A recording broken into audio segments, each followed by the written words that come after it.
Si vepron pantoprazol? Pantoprazol ose ndryshe pantodenk, nolpaza, pulcet e të tjerë lidhet dhe bllokon një sistem enzimatik të quajtur ndryshe pompa e protoneve, duke ndaluar në këtë mënyrë prodhimin dhe çlirimin në stomak të acidit gastrik. Acidi gastrik prodhohet nga disa qeliza të pjesës së brendshme të stomakut. Një sasi e vogël e tij prodhohet në mënyrë të vazhdueshme gjatë gjithë kohës, ndërsa pjesa më e madhe e tij prodhohet kur këto qeliza stimulohen apo ngacmohen nga ushqimi, aromat, stresi ose disa barna që neve marrim. Acidi gastrik i prodhuar në stomak ka disa funksione thelbësore. 1.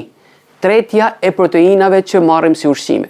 Acidi gastrik aktivizon pepsinen e cila shpërben proteinat. 2. Mbrojtja nga mikrobet që ne marrim me ushqim.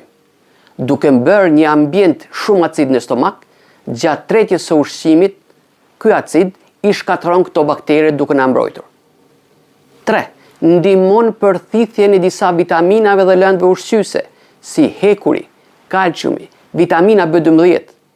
4. Lehtëson tretjen, ndihmon për punimin dhe zbrazjen e ushqimit në stomak. Kur ky acid prodhohet në momentin dhe në sasinë e duhur, ai kryen funksionet e tij, ndërsa vetë stomaku ka lëndë dhe mekanizma që vetë mbrohet nga dëmtimet prej tij. Problemi lind kur ky acid prodhohet në sasi më të madhe se normalja, kur ne marrim disa ushqime ose barna ngacmuese të mukozës së stomakut, ose kur stomakut nuk i funksionojnë mirë mekanizmat vetëmbrojtës. Në këtë mënyrë irritohen muret e stomakut, shkaktohet urth apo refluks, dëmtohet mukoza e brendshme e stomakut duke shkaktuar plag të quajtura ulçera.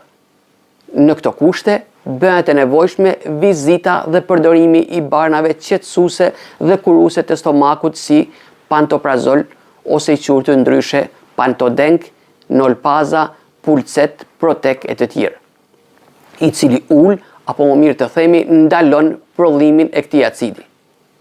Siç kuptohet nga sa thamë më lart, ndalimi i prodhimit të acidit të stomakut ka të mirën e tij se ruan pjesën e brendshme të stomakut dhe të ezofagut nga gryrja apo djegja prej tij, por ka edhe të keqen që anulon apo zhbën edhe gjithë efektet e dobishme të këtij acidi.